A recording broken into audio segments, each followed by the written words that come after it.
Hey there, so glad you're here. This is Reddit Stories Podcast. Relax, you're safe here. Here's our first story. Am I the jerk for changing my mind about my Karen wife being a stay-at-home mom since she changed the terms? I'm 35, male. I've been with my wife Allie, who's 37, for 2 years, married for 1, and we're expecting our first child together in a few months. I also have 2 kids from a previous relationship with my ex, Alex, who's 32, female. My son is 8 and my daughter is 6. We have 50-50 custody on paper, but in reality, Allie and I have the kids more often since Alex travels a lot for work. Because of that, she pays child support. It's not a ton, but it helps cover after-school care and activities. Before Allie and I got married, we had a lot of conversations about what our life would look like together. We both agreed we wanted kids of our own, and she made it clear early on that she wanted to be a stay-at-home mom. I told her I was open to that, but I also made it clear that if she was staying home, it needed to be for all of the kids, not just our future child. She said she understood completely and even said she was excited to bond with my older kids. It was one of those talks that felt solid, like we were truly on the same page. Fast forward to now, and she recently sat me down for what she called a serious conversation. I figured it was about the baby, maybe something health-related. But instead, she told me she had decided that, for at least the first year of motherhood, she only wanted to focus on our baby. She said it was important to her as a first-time mom to be fully present with our child, to experience everything firsthand without distractions. She said it was a firm boundary, something she really felt strongly about, and she wanted me to respect it. At first, I didn't even know how to respond. I understood where she was coming from emotionally, but it completely caught me off guard. I reminded her of the agreement we had made, that staying home would include caring for my other 2 kids as well. I explained, again, that my salary alone could not support a family of 5 without someone helping with childcare. It's not just about money either. These kids live here. They're part of the family. They need love, attention, rides to school, meals, help with homework, you name it. Allie was clearly frustrated by my response. She said she was not trying to neglect the kids or push them away, but she wanted space to experience her first year as a mother without splitting her focus. She insisted she would help more after the first year, maybe once the baby was sleeping through the night or on a consistent schedule. I asked her directly what she expected me to do in the meantime. Her answer? Figure it out. The thing is, I've already been trying to figure it out. My ex, Alex, agreed to keep the kids for the first 2 weeks after the baby is born. She also arranged her schedule so she would not travel at all for the first month after that, unless there's an emergency. I also gave our current babysitter an extra 4 weeks of pay to cover pickups, drop-offs, and after-school care during that stretch. But that only buys us 6 weeks total.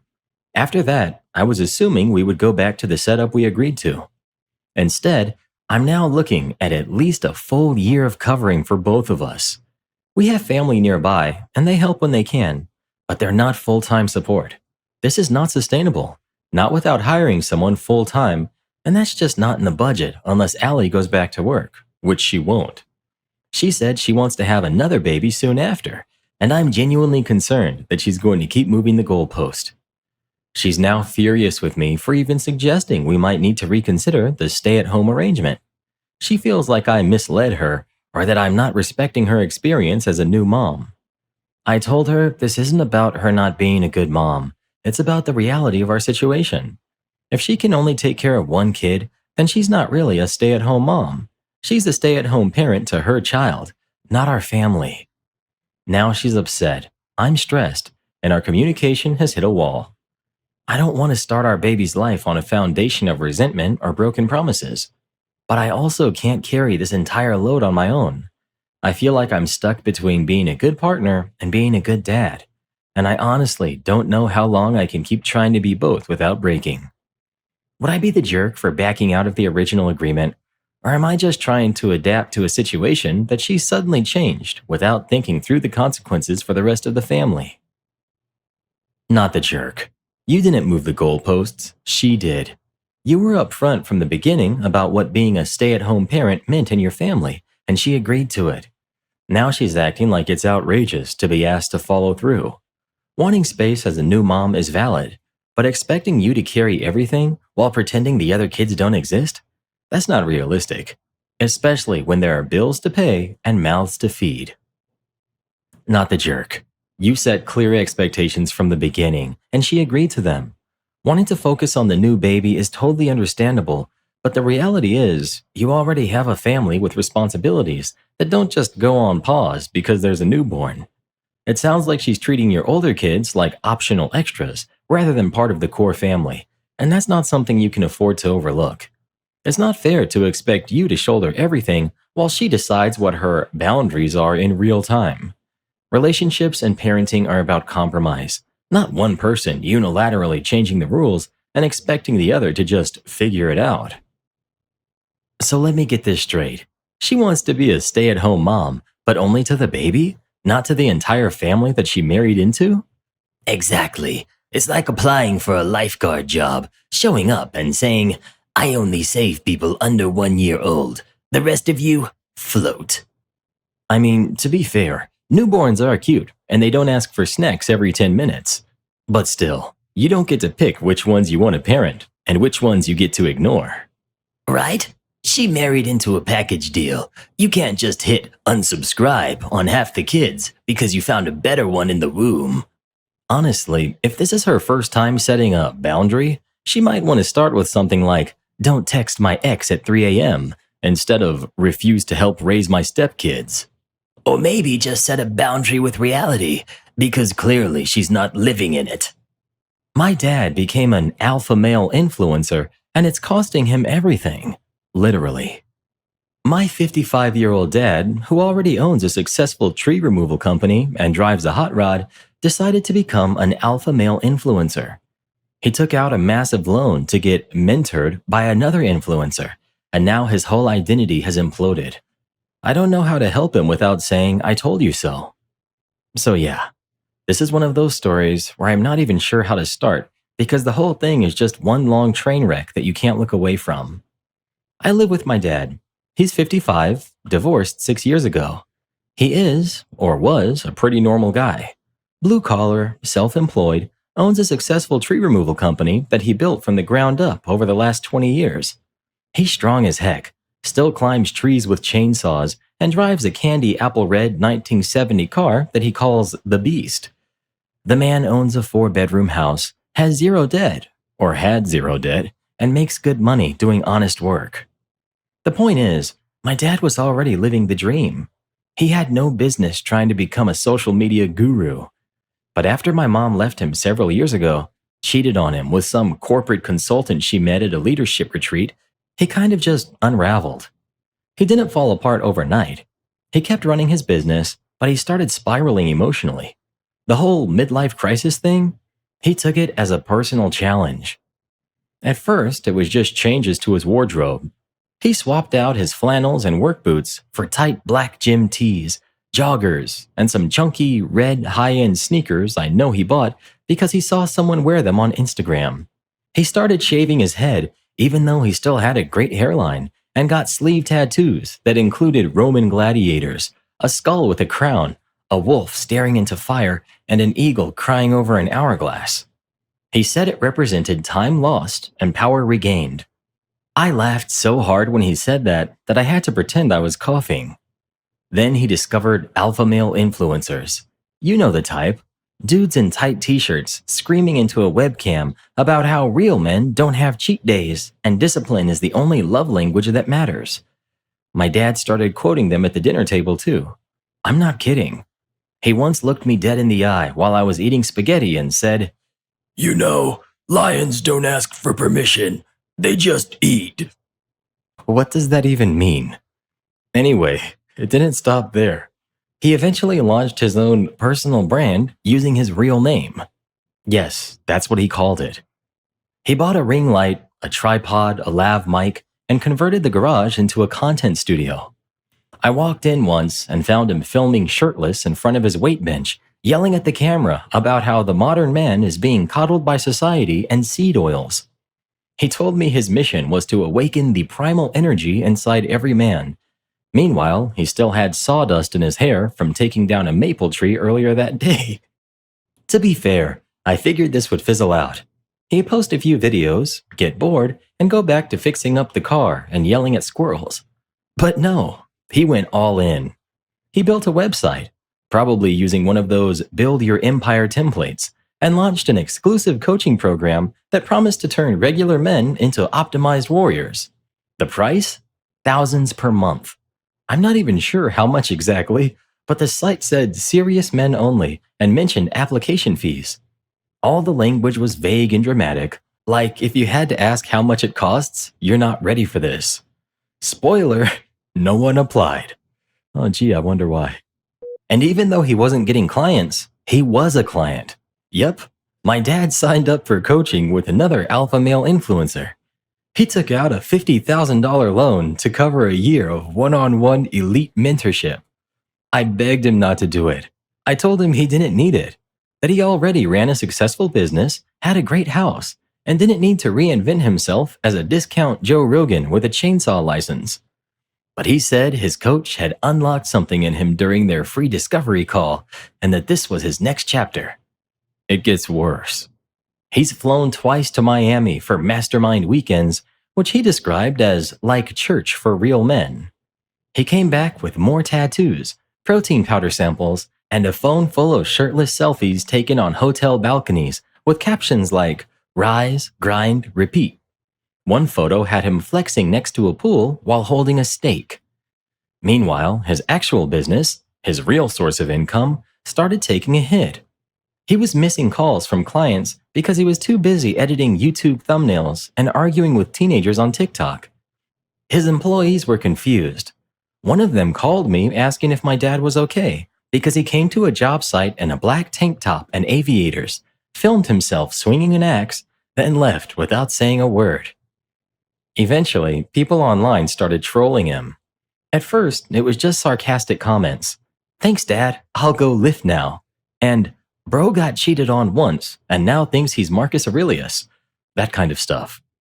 But then, some guy started reposting my dad's shorts, but raised the pitch to make him sound like a chipmunk and added filters to give my dad wigs and makeup. He lost it.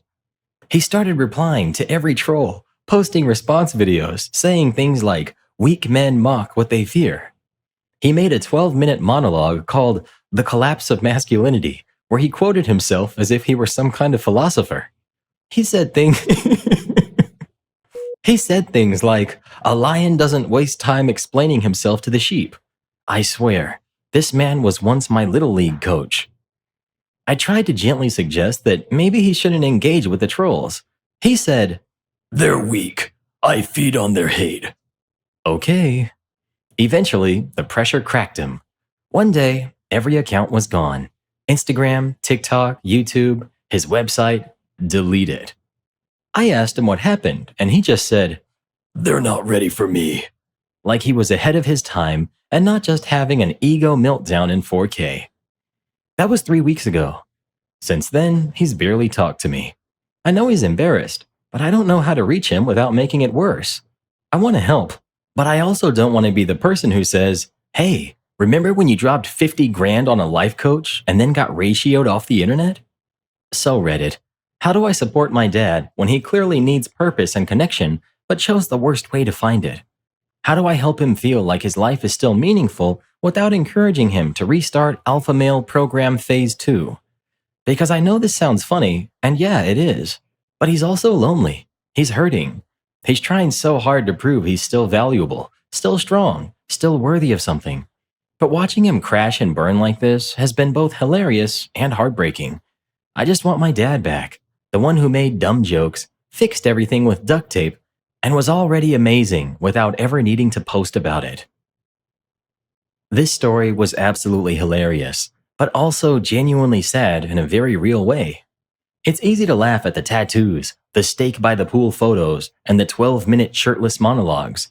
But what hits harder is how painfully relatable this kind of spiral is for a lot of men, especially older ones who feel like life blindsided them. Your dad clearly went through something deeply painful, and instead of healing through connection, vulnerability, or even just hobbies that brought him joy, he got sucked into one of those toxic online echo chambers that sells the illusion of strength. What these influencer communities offer isn't truth, it's fantasy. They give lonely men a script that tells them they're not broken or hurting, they're just better than everyone else. That their anger is noble, that their isolation is a sign of enlightenment, and that the reason they feel empty isn't trauma or grief or fear, it's because the world is full of weak people who don't get it. That kind of narrative feels amazing when you're lost. You get to be the hero, the lone wolf, the misunderstood warrior. And because these groups constantly reinforce each other's beliefs, it becomes a bubble where no one ever gets better, just angrier and more self-righteous. And the ones with the best marketing get rich by scamming the others. But that fantasy has a cost. It disconnects you from real life, from your friends, your family, your own emotions. The world outside those echo chambers is big and complicated and full of kind, flawed, beautiful people. Yes, some people will hurt you, and yes, vulnerability is risky, but it's also where meaning comes from. You can't build a real connection without showing up as yourself, scars and all. The truth is, no one climbs out of grief or heartbreak by screaming into a ring light about discipline. You climb out by letting people in, by sitting with the discomfort, by laughing again, by finding small moments of joy that remind you you're still alive. And none of that happens in a cult-like chat room of guys yelling about seed oils and betas. I really hope your dad finds his way back to himself. He sounds like a guy who already has strength. He just forgot where it really came from. This story honestly hit me harder than I expected, and not just because it was funny in that tragic, oh no, he's serious kind of way. It actually reminded me a lot of what happened with my mom a few years ago when she got pulled into an MLM. Different packaging, same core issue. Someone going through a rough chapter in their life, looking for purpose and control, and ending up in a toxic echo chamber that promises clarity, success, and community, but only if you fully buy into the script. For my mom, it started small. A friend from church introduced her to this amazing business opportunity, and at first it seemed innocent. She was just selling essential oils and wellness products, posting a few Facebook stories here and there. But pretty soon, it wasn't just a side hustle. It became her entire personality. Every conversation led back to the MLM. She started talking in that overly rehearsed, buzzword-heavy way, saying things like, "I'm just so grateful for this abundance mindset," and "if you're not growing, you're dying." It got to the point where she cut people off who didn't support her business, even family members who had concerns, which included me. What these movements do, whether it's alpha male influencers, MLMs, or wellness cults, is they take someone who's hurting and offer them an identity that feels powerful. They tell you you've been wronged, but it's because you're better, smarter, stronger, or more awake than everyone else. And if people question you, it's just proof they're part of the problem. It creates a shield against criticism and self-reflection. You don't have to look inward if you can convince yourself the world just doesn't get it. But the scariest part? These identities feel amazing at first. You get a clear set of rules, a community that cheers you on, and a sense of purpose. You get to feel like you're on a mission. It fills the void until it doesn't. Because deep down, it's not sustainable. Eventually, the cracks show. The money doesn't come in, the followers don't grow, the fulfillment never really lands. And when that happens, people either double down harder or crash like your dad did. It took a long time for my mom to step away from the MLM, and even now, part of her still clings to the language and mindset. I think when something becomes your identity, it's hard to admit it was built on shaky ground. It's not just letting go of the business or the brand, it's letting go of who you thought you were becoming. So yeah, I get how hard this must be for you, watching someone you love completely reshape themselves around something that feels so obviously hollow from the outside. But to them, it's everything. And the worst part is, you can't snap them out of it. They have to come to that realization themselves. If there's one thing I learned through all of this, it's that when they do crash, when they finally admit it didn't work, it's not the time to gloat or say, "I told you so," no matter how tempting. It's the moment to just show up. Remind them that who they were before all of this wasn't weak or broken, that they were already worthy of love and connection, even in their lowest moments, that they didn't need the costume or the persona, that they just needed space to heal and people who wouldn't give up on them. I really hope your dad finds his way back. It sounds like he had a lot going for him already. Maybe now, without the noise of the influencer stuff, he can reconnect with the things that actually mattered. Well, Karen, I think we just watched a grown man lose a midlife crisis to the internet in real time. Honestly, if tattoos and $40,000 coaching seminars were all it took to feel fulfilled, I'd be covered in ink and living in a yacht by now. Don't tempt me. But really, it's wild how fast people trade real lives for fake gurus when they're hurting. Yeah, and the saddest part is, he already had what most people spend their whole lives chasing: a house, a business, a cool car, and he still felt empty. Maybe fulfillment isn't something you buy with a loan. Maybe it's found in the stuff that doesn't go viral. Deep, Reddit boy. But also, someone needs to check in on his hot rod. That poor car didn't deserve to be dragged into all of this. My mom had a fit about a career opportunity for me. I'm 27 male, and after years of drifting between odd jobs and trying to figure out what I really wanted, I finally found a path I was excited about. I had enrolled in trade school, studying electrical work. It was the first time in my life I felt like I had a clear direction. I wasn't just wasting time anymore. After months of training, I got the chance to apply for a program that would make me a food industry technician. It's solid work, good pay, and the kind of career that could take me anywhere. The catch was, the training was in Indiana, about 11 hours away by car. 3 months of training there, and afterward, I'd be contracted to whichever company picked me up. That could mean working in any state for at least 18 months. To me, it sounded perfect. I'd finally get out into the world, see new places, and actually build a stable career. But to my mom, it was like I had told her I was running off to join the circus. From the moment she found out, she started throwing up roadblocks. She said my car wasn't reliable enough for an 11-hour drive. This, despite the fact that it runs fine, and the only real issue was it had been in a hit-and-run accident years ago. It was fixed. I'd kept up with the maintenance. There was nothing wrong with it. But in her eyes, the car would break down the second I crossed the state line. She said I didn't know anyone in Indiana, and I'd be isolated. She said the company contracts were probably scams, that I'd end up stranded somewhere far from home. She said I should stay close to family, like that was the only thing that mattered. And here's the thing, this wasn't new. My whole life she's been like this. Growing up, she discouraged me from trying things. She always found a reason something would go wrong. When I was a kid, she'd tell me I wasn't ready for certain sports or hobbies. As a teenager, she tried to talk me out of school trips because she didn't trust the buses or the teachers. In college, she told me not to take certain classes because she thought they were a waste of time. It was always the same message. Don't risk it. Stay here. Stay close. Don't try too hard. And I went along with it for years because I wanted her approval. I wanted her to tell me that she was proud of me. But that day never came. So when she started picking apart this program, it felt like deja vu. She wasn't just criticizing my decision to go to Indiana. She was trying to keep me in the same bubble I'd been stuck in my whole life. One night we had a fight about it. I told her that my car was fine, that gas money wouldn't be an issue, and that I was going to take the opportunity. She came back with the same lines. She didn't want me driving that far. She said she didn't trust the company. She said I should think about staying close because family needed me. And then she played the card she always plays.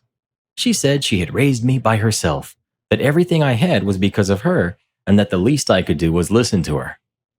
I didn't argue. I just sat there listening, realizing that no matter what I did, she'd always find a reason it wasn't good enough. The truth is, I still love her. She's my mom. She sacrificed a lot when I was growing up, and I don't forget that. But I'm tired of living my life in her shadow, constantly bending myself to fit into her fears. So I made up my mind. I'm going to Indiana. I'm going to finish that training program, take whatever contracts come my way, and start living for myself instead of living to make her comfortable. Do I feel nervous about it? Of course I do. I've never been that far away, never lived anywhere without her hovering in the background. But that's exactly why I need to go. I can't keep putting my future on hold because she's afraid of letting me grow up. She can call it reckless. She can call it ungrateful. She can even call it a mistake. But it's my mistake to make if it comes to that. For once in my life, I want to be the one in charge of what happens next. So I'm packing up my car, taking that 11-hour drive, and starting a new chapter, whether my mom likes it or not. Sounds like classic crab syndrome. Your mom sees you trying to climb out of the bucket, and instead of cheering you on, she's pulling you back down. You're not wrong for wanting to take the opportunity. Nervous or not, this is exactly the kind of step forward that proves you can live on your own terms. Kindly get out of there. You're 27 years old. You need to get away and detach from your mom. A good parent helps their kids spread wings and take flight.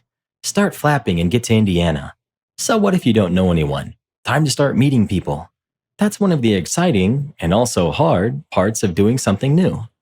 I'm much older than you, and I jumped at an opportunity to teach in a different country with a different culture and language, not knowing a single person. My first night was really hard. The kind of, what the heck am I doing? Why am I doing this hard? But it got so much better. It was tough at first, and it was also fun to meet new people. OP, you've got this. Time to go to Indiana. 27, and mom is still clipping the wings? Yup, like the commenter said, that's not parenting, that's crab syndrome. Definitely time to climb out of that bucket once and for all. And maybe grab some popcorn on the way to Indiana. That's all for now, but don't be blue. We'll be back soon with more stories for you. Remember to listen to Mr. Redder every night, so your dreams will be wonderful, like you are, and bright. Now click this playlist, come follow along. We'll be right here. Until then, so long.